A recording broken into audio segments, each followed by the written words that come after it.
Good morning, everyone, and thank you for being here today. I am pleased to welcome you to this presentation on the management of HPLC columns. My name is Dr. S.K. Singh, and I hold a PhD in this field. In this session, we will explore key aspects of maintaining and managing HPLC columns effectively. We'll cover best practices, troubleshooting tips, and ways to optimize column performance. I look forward to sharing valuable insights with you all. Let's get started. Let's talk about HPLC columns, which are truly the heart of any chromatographic system. They play a crucial role in the process because they're responsible for achieving the separation of compounds, which is essential for accurate analysis. The quality of separation depends heavily on the column's resolution, selectivity, and efficiency. When we think about column performance, it directly impacts key aspects like accuracy, because we want our results to reflect the true composition of the sample. Precision, meaning reproducibility of results across multiple runs, and overall reproducibility, which is vital for consistent and reliable data. Proper use and management of the column are also critical. By maintaining good practices, we can extend the lifespan of our columns and ensure our data remains trustworthy over time. So, in essence, understanding how to optimize and care for your HPLC column not only improves your results, but also makes your entire analytical process more efficient and dependable. Let's take a closer look at the basic construction of HPLC columns. First, the column tube itself is typically made from stainless steel or PEEK, which provides durability and chemical resistance. The stationary phase inside the column is packed silica or polymer particles, which are crucial for separating compounds based on their interactions. These particles usually range in size from 1.7 to 10 micrometers. Smaller particles generally offer better separation efficiency, but they can also increase back pressure. Now, the pore size of these particles is also an important factor, as it affects how molecules diffuse into the particles, influencing the separation process. Although it's not specified here, larger pore sizes are better for larger molecules, like proteins, while smaller pores suit smaller analytes. Finally, we have frits at both ends of the column. Frits serve an essential role. They keep the packing material in place and protect the column from clogging or damage. Overall, understanding these construction elements helps us appreciate how HPLC columns can be optimized for different analytical needs, ensuring precise and reliable separations. Now, let's take a closer look at the different types of HPLC columns. First, we have reverse phase, or RPHPLC, which is perhaps the most commonly used. These columns typically feature nonpolar stationary phases like C18, C8, or phenyl groups. They're ideal for separating a wide range of compounds based on their hydrophobicity. Next, there's normal phase, or NPHPLC, which uses polar stationary phases such as silica, CN, or NH2 groups. These are more suitable when working with polar analytes, enabling separation based on polarity differences. Then, we have ion exchange columns, which are specialized for separating charged species. These can be either cation or anion exchangers, depending on whether they target positively or negatively charged molecules. It's a powerful technique for separating ionic compounds. Moving on, size exclusion chromatography, often called SEC or GPC, separates molecules based on their size. Larger molecules elute first because they're excluded from the pores of the stationary phase, while smaller ones penetrate these pores and elute later. This is especially useful for analyzing polymers and biomolecules. Finally, there are chiral columns, which are designed for enantiomer separation. These columns can distinguish between molecules that are mirror images of each other, a crucial capability in pharmaceutical analysis, where enantiomers can have very different biological effects. Understanding these different column types helps us choose the right tool for specific separation challenges and ultimately improves our analytical accuracy. When selecting an HPLC column, there are several key criteria to keep in mind. First, consider the nature of your analyte, whether it's polar, nonpolar, or ionic, because this will influence the choice of stationary phase.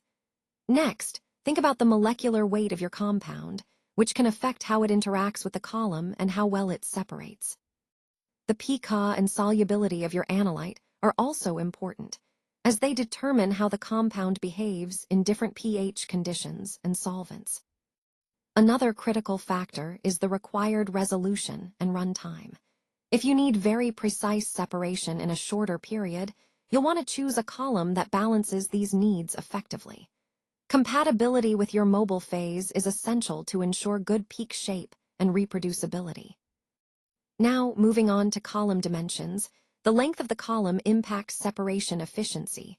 The longer, the better for resolution, but it can mean longer run times.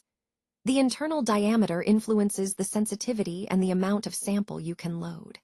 And finally, particle size plays a role. Smaller particles generally provide better resolution, but may require higher pressure systems. All these factors are interconnected and should be carefully considered to optimize your HPLC method, ensuring you get reliable, efficient, and timely results aligned with your overall analytical goals. Now, let's talk about installing and conditioning the column. First, it's important to install the column in the correct flow direction. This ensures that the mobile phase flows properly through the column and helps maintain consistent results. After installing, you should flush the system thoroughly to remove any air bubbles and contaminants that might be present. Next comes the gradual conditioning process with your mobile phase. Start with a low flow rate to gently introduce the mobile phase and prevent any sudden pressure changes. Then, slowly increase the flow rate until you reach your desired operating conditions. During this conditioning phase, you'll want to equilibrate the column until you see a stable baseline in your detector signal and a constant back pressure. Achieving these two conditions indicates that the column is properly conditioned and ready for your actual sample analysis. Remember, proper installation and conditioning are crucial for getting accurate, reproducible results throughout your chromatography process. When it comes to the mobile phase, using high-quality solvents is absolutely essential, so always opt for HPLC-grade solvents to ensure purity and consistency. It's also important to filter the mobile phase, typically through a 0.22 or 0.45 micron filter, to remove any particulates that could clog the system or interfere with the separation. Degassing the solvents is another key step. By removing dissolved gases, you prevent bubble formation, which can cause fluctuations in pressure and affect your results. Maintaining the correct pH within the column's specified limits is critical because pH influences how your analytes interact with the stationary phase, ultimately affecting separation efficiency. Similarly, keeping the buffer concentration consistent helps stabilize these conditions and ensures reproducibility. Lastly, be cautious about salt precipitation inside the column. If the salt concentration is too high or the pH shifts outside the optimal range, salts can crystallize and clog the column, disrupting your analysis. So, paying attention to these factors helps maintain system integrity and delivers reliable, high-quality results. Let's take a closer look at the operating parameters to ensure optimal performance. First, the flow rate should always match the column specifications. This is crucial because deviating from these specs can affect your results. Next, pressure limits are vital. Never exceed the manufacturer's recommended limits to prevent damage and maintain safety. Temperature control is another key point. Maintaining consistent temperatures actually improves the reproducibility of your results, making your data more reliable. When it comes to injection volume, avoid overloading the column. Overloading can cause peak distortion and compromise your separation quality. Finally, it's important to keep your method conditions consistent throughout your analysis. Consistency here helps ensure your results are reproducible and accurate. So, by paying attention to these parameters, you're setting the stage for high-quality, reliable data in your chromatography work. Let's talk about some best practices for column handling to ensure optimal performance and longevity. First, always use a guard column. This acts as a protective barrier, safeguarding your main column from particulates and other potential damage. It's also crucial to avoid sudden changes in solvent composition or pH. Rapid shifts can shock the column, leading to degradation or compromised results. Think of it like gently easing into a new routine rather than jumping in all at once. Never allow the column to run dry. Running dry can cause damage to the packing material and reduce the column's lifespan. Always keep it properly conditioned and filled with the appropriate solvent. Protection is key. Shield your column from particulates and strongly adsorbing samples that could clog or harm it. Using proper filters and handling samples carefully can make a big difference. And finally, when the column isn't in use, always cap the ends. This simple step prevents contamination and evaporation, helping to maintain the integrity of your column over time. Following these best practices will help you get the most reliable results and extend the life of your chromatography columns. Let's talk about column cleaning and regeneration. Regular flushing is essential to remove contaminants that can build up over time and affect your results.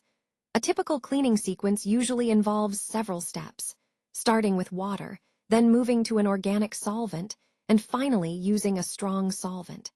This progression helps ensure thorough cleaning. For reverse phase, or RP, columns, it's important to use a high percentage of organic solvent like methanol or acetonitrile. These solvents are very effective at cleaning the column without damaging it. However, you want to avoid incompatible solvents that could harm the stationary phase or compromise the column's performance. Always remember to follow the manufacturer's recommended cleaning protocols. They know best what works for their specific columns and will help you maintain optimal performance and longevity. Keeping your columns clean not only improves reproducibility, but also extends their lifespan, which is key for reliable, high-quality results across your experiments. Let's talk about column storage guidelines to ensure your columns stay in top condition. For short-term storage, it's best to keep the column in the mobile phase without any buffer. This helps prevent unnecessary interactions that could damage the column over time. For long-term storage, the recommended practice is to store the column in 100% organic solvent, such as methanol or acetonitrile. It's important to remove any buffer before storing, as buffers can cause degradation or clogging. When storing the column, always keep it at room temperature. Extreme temperatures can harm the packing material or the stationary phase. Additionally, labeling the column is crucial. Make sure to note the last solvent used and the date of storage.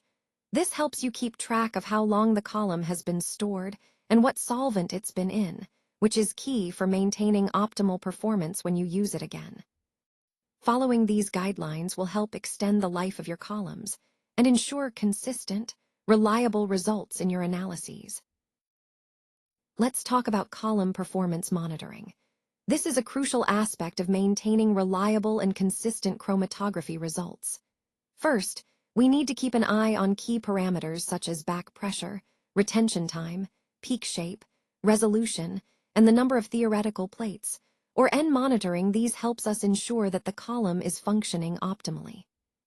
Back pressure tells us if there's any clogging or overloading, which can affect the flow and separation. Retention time consistency indicates that the separation process remains stable over time. Good peak shape reflects the efficiency of the column and the quality of our separation. Resolution shows how well two compounds are separated. Higher resolution means clearer, more distinguishable peaks. Theoretical plates, or N, give us a quantitative measure of column efficiency. Higher N means better separation performance. Using system suitability tests is essential. These tests help us detect early signs that a column might be failing or degrading, so we can take corrective actions before it affects our results. Regular monitoring and testing are key to maintaining the integrity of our chromatography process and ensuring accurate, reliable data. Let's talk about troubleshooting column issues. When you encounter common problems with your column, it's important to understand what might be causing them. One key issue is increased back pressure, which can happen if the column is packed too tightly or if there's a blockage. This can affect your flow rate and overall performance. Next, you might notice peak tailing or fronting. These distortions in your peaks often indicate issues like column overload, poor sample preparation, or interactions between your analyte and the stationary phase. Recognizing these signs helps you pinpoint the root cause quickly. Loss of resolution is another concern. When your peaks start to merge or become less distinct, it's usually a sign that the column is aging or contaminated, or that the mobile phase composition has changed. Maintaining your column and ensuring consistent mobile phase quality can really help here. A shift in retention time can also occur over time, often due to changes in temperature, mobile phase composition, or column aging. Keeping your conditions stable and monitoring retention times regularly helps maintain reproducibility. Lastly, baseline noise or drift can be frustrating because they obscure your signals. These issues can result from detector problems, mobile phase impurities, or temperature fluctuations. Regular maintenance and proper mobile phase preparation are essential to keep the baseline stable. Overall, understanding these problems and their causes is crucial for maintaining reliable and accurate chromatography results. So, to wrap up, proper use and management of your HPLC columns are essential for maximizing their lifespan. When you handle and maintain them correctly, you not only extend their usability, but you also ensure consistent and reliable performance. Preventive maintenance plays a key role here. It helps catch potential issues early and keeps your system running smoothly. Remember, correct handling is crucial because it reduces both downtime and costs associated with repairs or replacements. Always make sure to follow the manufacturer's guidelines, as they're designed to optimize your column's performance and longevity. Ultimately, a well-maintained column leads to more dependable HPLC results, which is the core of accurate and reproducible analysis in your lab. For further support, please don't hesitate to reach out to us. We're here to help answer any questions or provide additional resources you might need. Remember, the key to success is ongoing collaboration and support, so feel free to contact us anytime. Thank you so much for your time and attention today. We truly appreciate your engagement and look forward to continuing this journey together.